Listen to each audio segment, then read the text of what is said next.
The Health Ministry says the ministry is on the alert on the outbreak of dengue. Tasri, could you please elaborate on this? Well, our alert system is based on case notification. By law, under the Infectious Disease Act, if there's any suspected dengue case seen by a doctor, whether the public or private sector, they must notify us as soon as possible. In fact, they must notify such cases within 24 hours to the nearest district health office. Our challenge is some of them will not do so. And once they do not inform us of the suspected cases, then there is a delay in the diagnosis of the cases, and also our preventive and control measures gets into a limbo. That is why we will always insist that if you suspect a patient of having dengue, then you immediately notify the district health office. Suspect saja. It doesn't have to be confirmed. A lot of them has this misconception that they have to confirm first before they notify. Now, if that is the case, then they will usually like to send these cases to the hospitals first, and thinking that the hospital will confirm these cases and then inform. By then, you can imagine the amount of time that's wasted. And during that period of time, you don't inform, a lot more cases can be affected by the mosquito.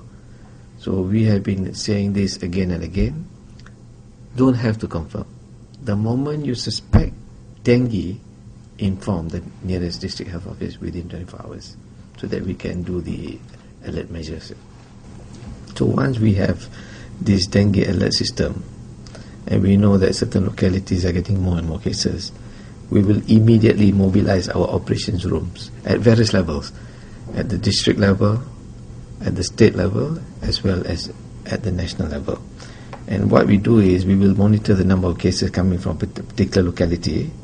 Then we will also look at the number of hotspots and what are the preventive and control measures taken by the respective officers at that locality. So that we monitor at the national level.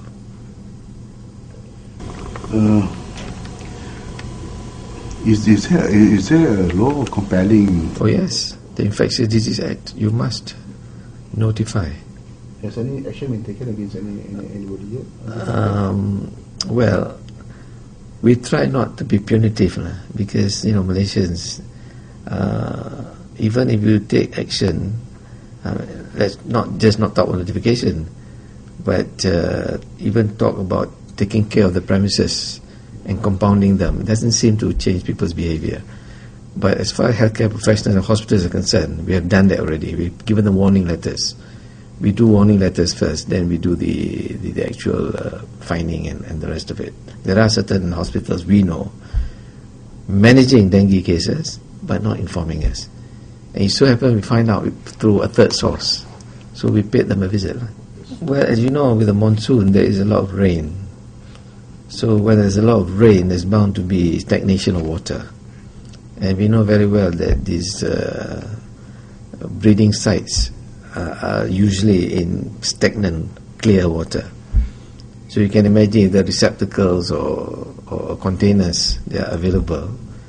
So when there's rain, obviously these containers will collect the clear water, and that will be the perfect breeding ground for the Aedes mosquito, for the larvae to develop into mosquitoes and all that. So that is why we are encouraging all our rakyat to inspect their premises as often as they can, especially after rainy season. Go around within and outside the compound. If there are containers that are susceptible or that can provide an opportunity for water to collect, get rid of them. Or if they find that there are a lot of stagnant water about, get rid of it. So, and rubbish of course must also be appropriately get rid of, and make sure that there's no blockages in the drains and all that. In other words, there's a lot we can do to stop the breeding of the mosquitoes, because simple things like ensuring that your premises are clean, ensuring that there's no opportunity for the water to collect in various containers, sometimes tires, old tires and that sort of thing. we feel very strongly that if the Malaysian public spend 10 minutes a week just to inspect your premises, within and outside the premises, just to go around and make sure that it is clean and there are no opportunities for the water to collect, get rid of it, we'll do a lot in trying to prevent the spread of this dengue virus.